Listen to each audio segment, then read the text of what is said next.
अशोक खरात यांच्याशी संबंधित योगेश भालेराव या साक्षीदाराने काही व्हिडिओ तपास अधिकारी यांना दाखवले।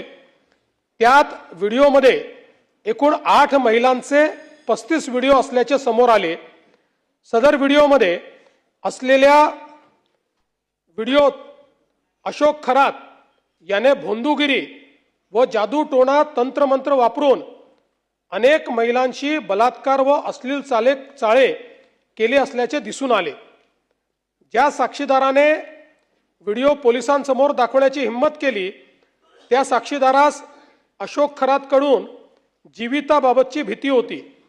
तो सहजासहजी व्हिडिओ जप्ती देण्यास तयार नव्हता, अगर कागदोपत्री साक्षीदार होण्यासही तयार नव्हता।